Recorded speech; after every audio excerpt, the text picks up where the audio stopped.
Hello, guys. Today is World Book Day, and I have come with two book recommendations. One is the historical account on the liberation of Goa, and another is fiction based in Afghanistan. Um, the fiction is And the Mountains Echoed by Khaled Hosni. You might have read other parts of this book, like not really parts past, but other books by the same author, which is The Kite Runner and Thousand Splendid Suns. Both the books are amazing, and this is the third by this author, which is absolutely splendid. Like the kind of narrative style that the author follows, jumping from one character to the other with the subtlety, the flow, it's just beyond brilliance. And the kind of literature that uh, is there in this book is just wow.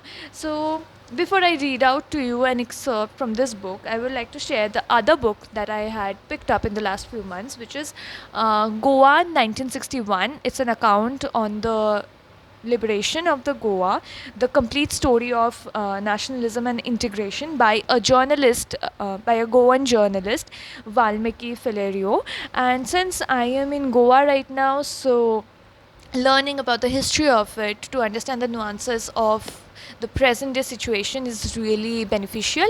So I am really enjoying this book, and even if you're not based out of Goa, I think that if you're interested in historical fictions, or if you're interested in historical accounts of certain instances, this book is a must read.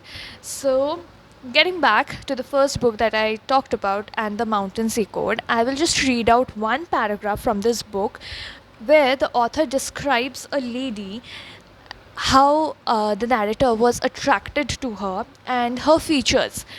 Had this could have been written very loosely, by sexualizing the woman, by just picking up certain points about her features, but the author chooses to use this literary brilliance, and here it goes.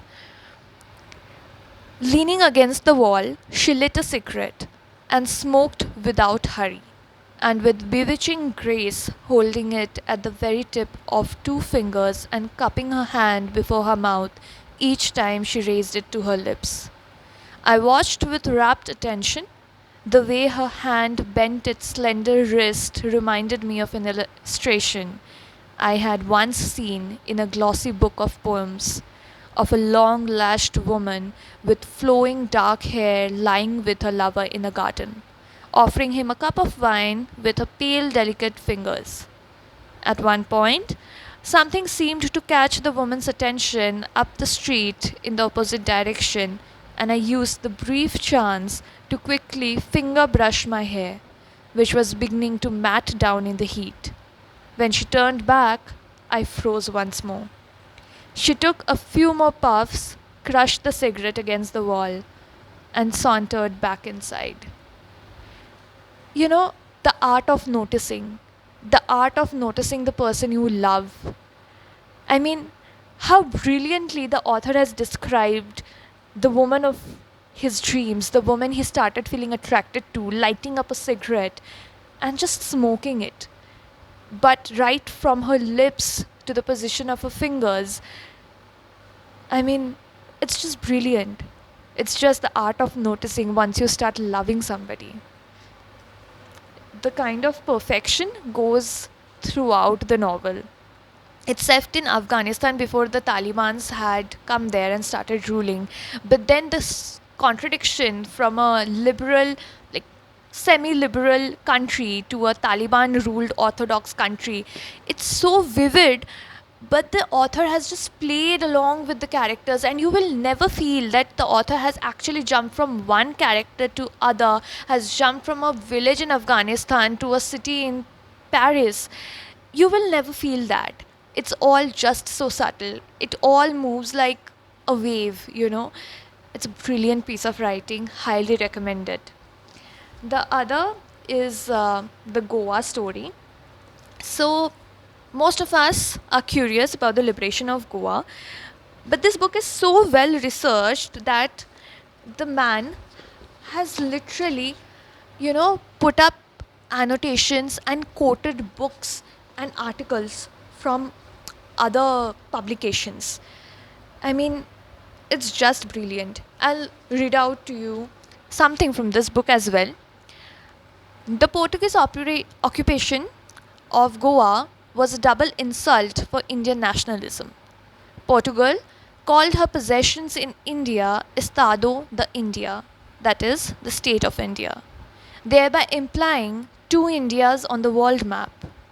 Author Emil Lengel notes in his book Krishna Menon. And there goes a piece from that other book that Valmiki Filero has quoted, which goes on to say that was another insult, indicating that there were two Indias on this globe, only one of which had called for its capital New Delhi.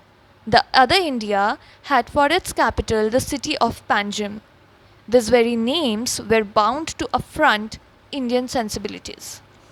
Goa was the last remaining reminder of the past humiliation of the subcontinent. Their hated colonialism still conducted itself in the spirit of olden days, ruffling Indian patriotic sentiment, and Portugal itself, ruled by its apparent perennial Prime Minister, Dr. Antonio de Oliveira Salazar, was in every way the social, political, and economic antithesis of democratic socialist India. Brilliant.